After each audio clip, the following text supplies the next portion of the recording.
Joignez-vous à la discussion. Appelez ou textez le 187 Cube Radio. 1877-827-2346. Madame Chantal, notre amie à tous, on a fait jouer à l'émission ici il y a 2 ans peut-être? On regarde ça et on se dit c'est une prof, puis on peut l'entendre un peu là, juste pour mettre la table. Toi, étrange! Elle me fait sauter à chaque Ton fois. comportement m'énerve! Puis toi aussi! OK. Fait qu'elle parlait de même aux enfants. Il y a un parent qui nous avait envoyé des heures d'enregistrement, ce qui se passait dans la classe. Puis tu regardes ça et tu dis, c'est comme un fait accompli.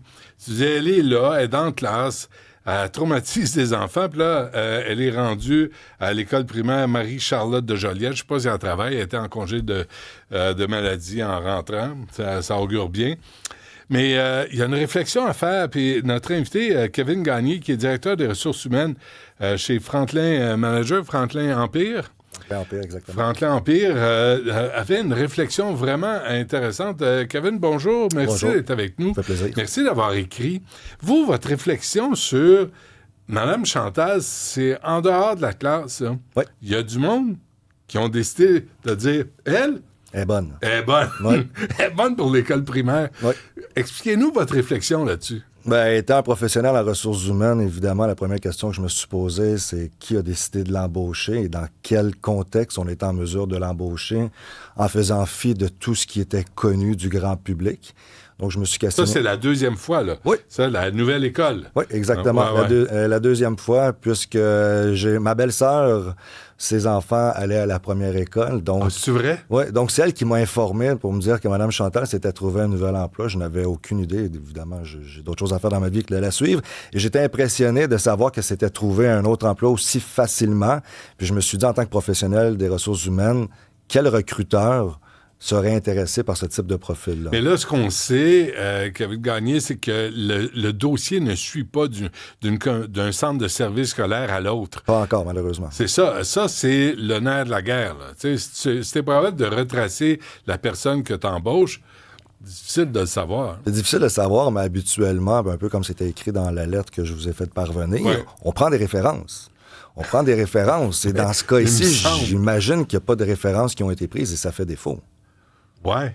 C'est quoi, ça ressemble à quoi les entrevues, tu sais, pour avoir les questions que vous posez quand vous avez un candidat, une candidate devant vous? Ça, je vais vous dire, ça dépend évidemment de l'objectif recherché et du directeur ou du gestionnaire, mais c'est l'expérience, les points forts, évidemment. On veut du concret, on veut du comportement. Je veux pas juste que vous me dites oui ou non lorsque je vous pose une question. Je veux vous me donner des exemples concrets. Comment vous gérez une classe? Comment vous gérez des employés ou des élèves difficiles? Quel truc vous donnez? Il semble qu'il n'y a aucune de ces questions-là qui ont été posées, bien évidemment. Je ne veux pas dire que Mme Chantal, c'est le cas, mais quand vous interviewez quelqu'un, avez-vous comme une grille d'analyse pour les psychopathes? Toujours. Tu sais, pour ceux qui pètent les plombs ou... Non, mais la grille d'analyse, disons que c'est une façon générale. Évidemment, j'ai des grilles d'analyse qui vont différer d'une position à l'autre. Mais on a ce type de questions-là qui tentent d'aller chercher le comportement passé d'un individu pour voir. Et puis souvent, dans mon cas et dans le cas de beaucoup de professionnels de ressources humaines, on fait passer des tests psychométriques. Savoir quel type de profil qui est en face de nous. Est-ce que ce type de profil-là peut travailler avec, en l'occurrence, des enfants? Avez-vous des éléments pour vous indiquer qu'il y a peut-être des problèmes de colère ou de gestion de la colère? Oui, mais la gestion des émotions. Ouais, hein? Habituellement, en entrevue, on va toujours poser des questions qui ont trait à la gestion des émotions, à la gestion du temps. Genre? Qu'est-ce que vous faites lorsque ça va pas bien au travail? Comment vous faites pour évacuer un peu votre colère? Ça paraît stupide, mais beaucoup de gens vont me dire, je vais au gym, je vais courir, je fais du sport. OK. Je crie après les enfants. Je crie après les enfants habituellement. Tu coches pas la bonne colonne. Non, on coche pas la bonne colonne.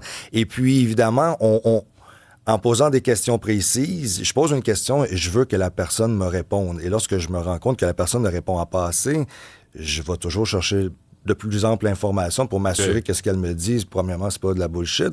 Et deuxièmement, mon test psychométrique, mes références, mon back-check va confirmer ou infirmer ce que la personne tente. En entrevue, on veut un emploi. Donc, en entrevue, on est toujours beau, on est toujours bon, on est toujours les meilleurs.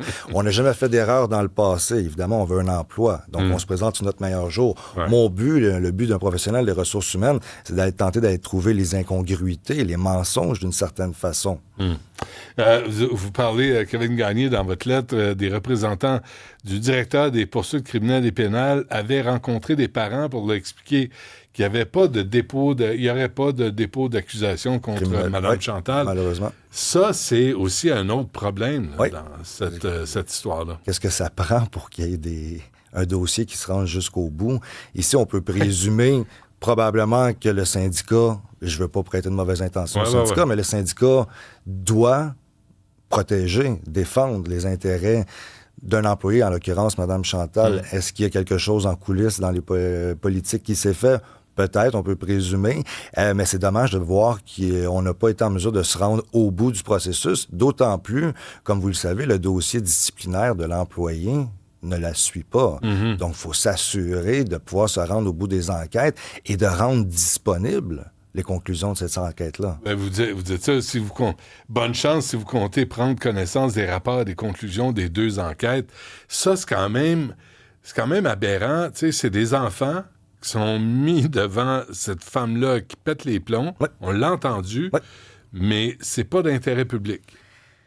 Je veux pas prêter de mauvaises intentions. Je suis un parent qui n'a pas rapport avec cette école-là. Donc, c'est normal que je ne sois...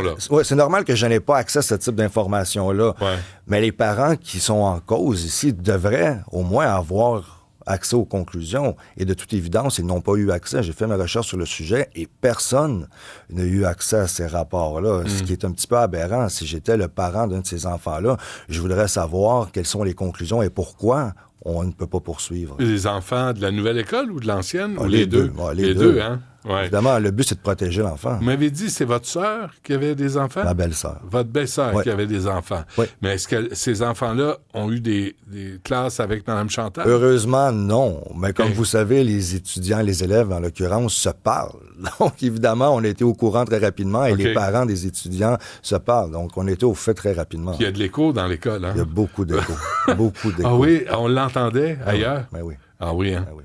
Mais ça a pris des... Moi, on a reçu ça, puis avec André-Sylvain Latour, on a vérifié, André-Sylvain a écouté les heures d'enregistrement. Ouais. C'est choquant, là. Il avait ramassé ça en 2 minutes. C'est 2 minutes vraiment choquantes. Très intense, ouais. Puis je vous ai invité, Kevin Gagné, parce que la réflexion est importante aussi.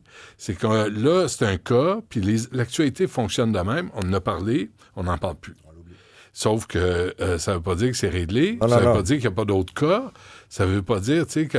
Fait que il me semble qu'on n'est pas vigilant tellement sur la question. On n'est pas vigilant vraiment sur la question, il n'y aura pas de suivi. À mon avis, comme vous avez dit en introduction, elle est encore en arrêt de travail. Par expérience, lorsqu'un employé problématique comme Mme Chantal fait face à la musique, il y a 3 cas de figure. Le burn-out, la démission, ou bien on change d'école. On fuit. On fuit. Là, ici, on voit qu'elle est en arrêt de travail, comme c'était le cas dans la première école aussi.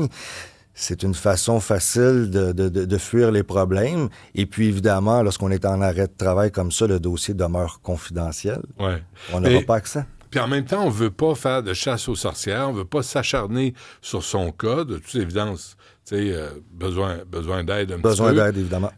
Donc, tu sais, on ne peut pas taper sur sa tête sans arrêt, sauf qu'on ne peut pas laisser non plus d'autres enfants vivre ce que les enfants de la première école ont vécu. Évidemment, et puis je me dis, si le recruteur a erré de cette façon-là en embauchant Mme Chantal, probablement qu'on va embaucher d'autres personnes ayant un profil similaire. Quelle est la liste, Kevin, de gens qui auraient dû répondre à certaines questions dans le fait que Mme Chantal se retrouve à la tête d'une classe primaire et qui est dénoncée et qui se retrouve un autre emploi? Oui. Ben, a priori, le recruteur. Deuxièmement, le gestionnaire de ce recruteur-là. Le recruteur a quand même des comptes à rendre. Quand je vous parle du recruteur, le recruteur de la nouvelle école a des comptes à rendre à son gestionnaire.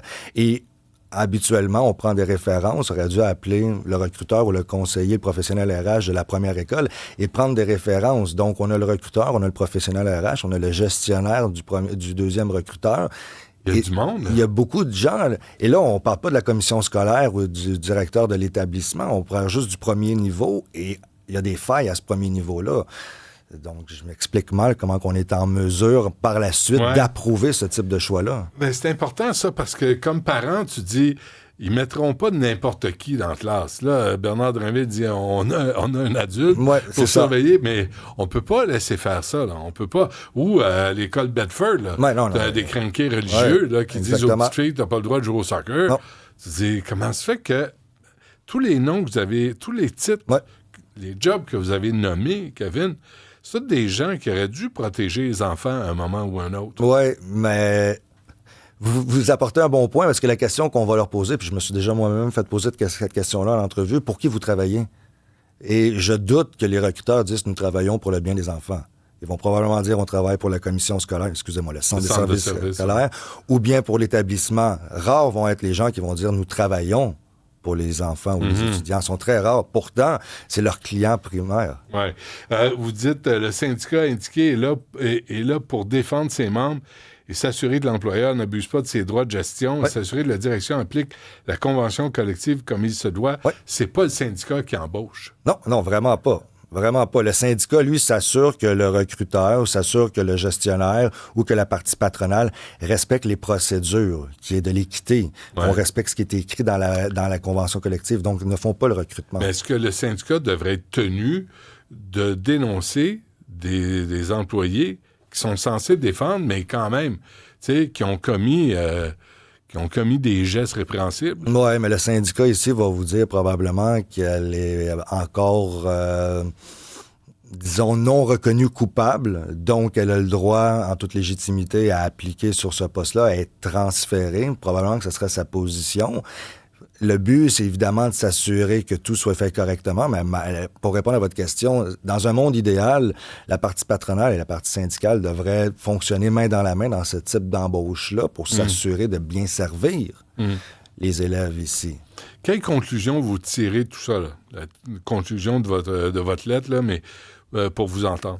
Je vais vous dire, comme je vous ai dit, en tant que professionnel de ressources humaines, j'ai été un petit peu sous le choc, surpris, déçu de ma profession, déçu de voir que des professionnels en ressources humaines avaient soit, disons, contourné les règles, pas respecté les règles, ou bien ont fait tout simplement fi des règles en se disant on a besoin d'embaucher quelqu'un, donc embauchons-le, même si ce n'est pas la meilleure personne. Donc, je vais dire que je suis malheureusement déçu des ressources humaines dans ce dossier-là. On est au Québec, hein? Ça fait assez longtemps que je vois les choses aller. Le concept de reddition de compte, d'être redevable, d'être responsable, c'est pas notre fort, ça. C'est pas notre fort, vraiment pas. L'imputabilité, on aime ça, la balayer aux voisins puis dire que c'est pas de notre faute. C'est de votre faute, Kevin. Je sais, c'est de ma faute. Vous savez que c'est de votre faute. Je sais, je suis en ressources humaines, je suis habitué qu'on me le dise, ça. Mais il y a des gens qui auraient dû être... imputables et redevables de toutes les actions qui ont été prises. Et on les entend pas. Ben, j'ai vu personne, hormis le syndicat, le premier ministre, le ministre de l'Éducation, parler sur la place publique. Pourtant, les ressources humaines sont au front, mais... OK, dernière affaire, les enseignants sont tenus à être loyaux envers l'employeur. Ça, au Québec, là, c'est comme une motion de censure auprès des enseignants qu'on tolère, qu'on laisse faire. Parce que dès que tu parles à des enseignants off the record, ils perdent leur emploi, mais si tu leur parles off the record, t'apprends comment ça se passe dans les classes. C'est pas toujours joli. C'est pas toujours joli. C'est pour ça qu'ils veulent pas se faire nommer, parce qu'ils savent qu'il va y avoir des représailles. Donc, la seconde qu'il va y avoir une dénonciation ou qu'on va faire, excusez l'anglicisme, mais lever le red flag, on sait qu'il va y avoir des conséquences envers ces employés-là. Parce qu'on les protège pas. Parce qu'on les protège pas. On protège les mauvaises personnes, malheureusement, dans le système. Bonne conclusion. Kevin Gagné, directeur des ressources humaines chez Franklin Empire. Monsieur Gagné, merci. Merci à vous. Bonne réflexion. Merci bien.